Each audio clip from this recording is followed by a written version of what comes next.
Welcome back, everybody. Today we're going deep on SEO reporting. Ooh, fun. Yeah, it's going to be good. I love a good report. Me too. But so many people, I think, get it wrong. Yes, definitely. So we're going to try to fix that today. Absolutely. We're looking at a great article from Search Engine Journal today. Okay. It's by Helen Pollitt, who is head of SEO over at Getty Images. Wow, impressive. Yeah, she knows her stuff, and this article is all about how to make reports that actually get results. I like it. So we're going to learn how to make sure our reports aren't just data dumps. Right. We'll figure out why just focusing on rankings can be a trap. Okay. And we'll learn what metrics actually matter for our business goals. Sounds good. Let's do it. I'm excited. Me too. So, a lot of times I think people just kind of throw a bunch of numbers in a report and think that's enough. Yeah, like just let the data speak for itself. Right. But it's not that simple, is it? Definitely not. Data can be misinterpreted so easily. Oh, yeah, for sure. And a good report should build trust, not confusion. Totally. So Helen says that before you even start looking at any data at all, Okay. you have to ask yourself, why am I making this report? That's a good question. Yeah, what do you think she means by that? Well, I think she means you have to know the purpose of the report. Mm-hmm. Like, is it to track a project? Okay. Is it just to provide a general update? Yeah. Or is it something else entirely? And that's going to change the whole report, right? Absolutely. The goal shapes everything. Okay, so let's say we know why we're making the report. Right. How do we make it good? What should we be aiming for? Okay, so first, obviously the data has to be relevant, Makes sense. but it also needs to be short. Oh, yeah. Nobody wants to read a novel. Exactly. And it needs to use language that your audience understands. Yeah, sometimes I forget not everyone knows all the SEO jargon. It happens. So we got to make sure we explain things clearly. Sure. And don't be afraid to include the negatives. Oh, you mean like if something isn't working? Exactly. Those can be some of the most valuable insights. So it's about being honest and transparent. I like that, yeah. And then the last thing, and this is probably the most important, Okay. is that the report should give actionable insights. Right. So it's not just, here's what happened. Yeah. It's, here's what we should do about it. It's that so what question. Exactly. The report should be a roadmap, not just a rearview mirror. I love that. Okay, so Helen has a really good point in the article about a really common metric Okay. that a lot of people use, but she says can be misleading. Which one? That dreaded site-wide bounce rate. Ooh, yeah, bounce rate. Everyone thinks a high bounce rate is bad, Right. but she says that's not always true. Okay, I'm listening. So what are your thoughts on that? Wait, you have to think about the context, right? Right. Like, imagine someone finds your contact page, Uh-huh. they grab your phone number, and then leave. Okay. That's technically a bounce, Oh, yeah. but it was a successful visit. So how should we be using bounce rate? Like, what should we be looking at? I think you have to segment it. Okay. Look at bounce rate by different types of pages. Got it. Analyze what users are actually doing on the site, and think about why they came to that page in the first place.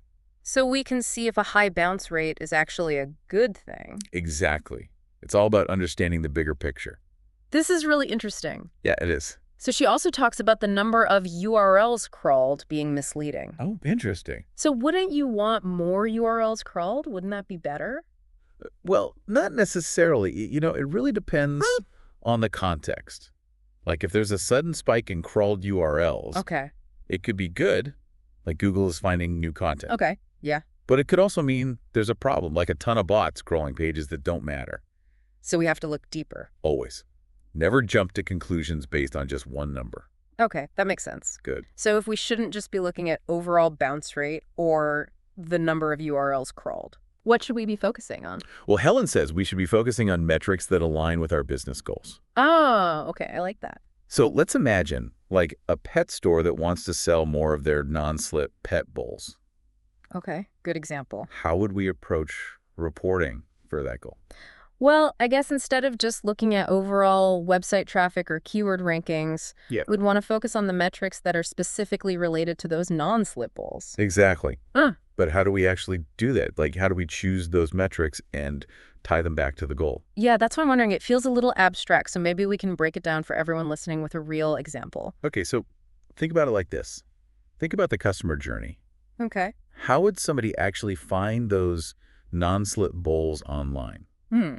Most likely they're going to start with a search, right? Yeah, probably Google. Yeah, exactly. Okay. So the first metric we want to track is organic traffic to those specific product pages. Okay. Are people actually finding those bowls through search? Got it. So we're not just looking at all the traffic to the website. We Right. want to see how much is going to those specific product pages. Exactly. But traffic alone isn't enough. Oh, right. We need to know if those visitors are actually buying the bowls. So are they Oh. converting? Yes. So the next metric we need is the conversion rate for those pages. Okay, and that'll tell us how good those pages are at turning visitors into customers. Exactly. And then, of course, the final piece is revenue. Right. Got to make that money. Exactly. We need to know how much money those non-slip bowls are actually bringing in. So we can really see how our SEO efforts are directly impacting the bottom line. Yes. And that's what stakeholders want to see, right? Definitely. Real business results, not just vanity metrics. I'm really seeing how powerful this approach is now. It's amazing what happens when you focus on the right things. It's like we're telling a much clearer story with the data now. Exactly. You're connecting the dots, showing how SEO is actually driving business growth. Okay, I like it. Now, I do want to touch on something you mentioned earlier. Sure. What's that? Those authority metrics. Oh, yeah. Helen's article says to be careful about focusing too much on them. She's right. But I am curious, have you ever seen them actually correlate with business results? Sometimes, Yeah. but it's not always a direct relationship. Yeah. You know, authority metrics are third-party scores. Right. So they're not a perfect reflection of what Google thinks of your sites. Got it. But they can be helpful for getting a general sense of your site's strength Uh-huh. and for benchmarking against competitors. So we can use them as a guide. Yes, but don't obsess over them. Don't let them rule our lives. Right. Just focus on building a great website with awesome content. And the authority will come naturally. Exactly. Okay, now you were going to ask about those different types of reports, right? Yes. We were talking about organic performance reports. Right, so those are like a checkup for your website's organic presence. Okay. They give you a big picture view of how you're doing in search. So that would include things like organic traffic trends. Yeah. And top landing pages. Yep, and you can also see how your organic traffic compares to traffic from other channels. Like paid ads or social media. Exactly. And you can see if there are any seasonal changes in traffic. Oh, yeah. That's important to know. It is. And you can even see if a new marketing campaign is affecting your organic traffic. So these reports are really good for understanding the overall health of our SEO. Exactly. They tell you what's working and what's not. Okay, what about keyword ranking reports? Ah, yes, the classic keyword rankings. It seems pretty simple, right? You just track where you rank for your target keywords. It is simple, but it can be dangerous to focus too much on rankings. Oh, why is that? Because rankings don't tell the whole story. Okay, I'm listening. Just because you rank #1 for a keyword Uh-huh. doesn't mean you're getting any traffic from it. Oh, right. Some keywords nobody searches for. Exactly. So it's like that old saying, you can be #1 on a deserted island. I like that, yeah. Keyword reports should be about understanding trends and the real impact of those keywords. So we need to see if our rankings are actually driving qualified traffic that leads to conversions. Yes. And Helen makes a really interesting point about tracking brand searches. Brand searches. Yeah, like searches that include your brand name. Okay. It's more important than ever in the age of AI. Oh, why is that? Well, think about how people are searching now. Okay. With voice search and those AI assistants, Yeah. people are using more conversational and specific language. That's true. So instead of just searching for pet bowls, Uh-huh. they might search for something like Helen's Pet Store cat bowls. Oh, wow. So they're specifying the brand. Exactly. And that means they're probably further down the funnel, closer to making a purchase. So we need to track those brand searches. Absolutely. They're a great indicator of brand awareness and loyalty. Okay, that's a really good tip. I'm going to start doing that. Good. Now, what about those technical SEO reports? Ooh, I'll admit, those can be a bit intimidating sometimes. They can be. There's a lot of technical stuff in there. Yeah, but they're important, right? Very important. A good technical foundation is crucial for SEO success. Okay, so remind me, what's the main purpose of a technical SEO report? It's to find any issues that might be hurting your website's performance. So things like broken links or slow loading times? Exactly. Things that prevent Google from crawling and understanding your site. So it's like a bug report for our website? Kind of.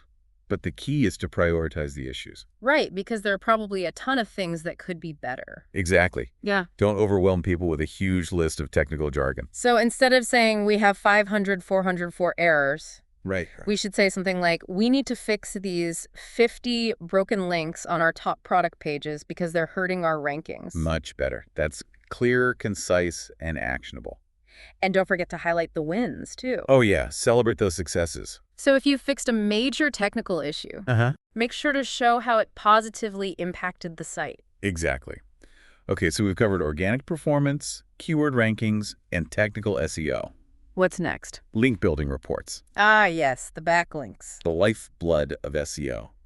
So I guess these reports are all about showing off all the amazing backlinks we've gotten. Well, it's not just about showing off. Oh, what else is there? You also need to demonstrate how those links are impacting your website. Okay, so we're not just counting links. We're measuring their quality and their impact on our goals. Exactly.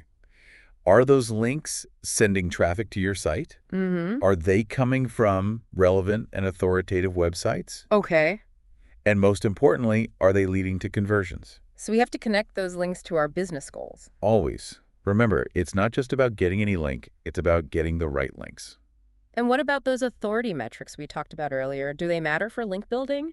They can be helpful, but don't get too hung up on them. Okay. A link from a smaller website that's very relevant to your industry can be way more valuable than a link from a huge site that's not related at all. So it's all about context again. Context is everything. Okay, so link building reports are about quality over quantity, Yes. and we need to show how those links are helping us achieve our bigger goals. Exactly. Now, Helen wraps up her article with a really interesting analogy. Okay, I'm intrigued. She says, to think of your SEO report as a story. Oh, I like that. It's a great way to reframe how we approach reporting.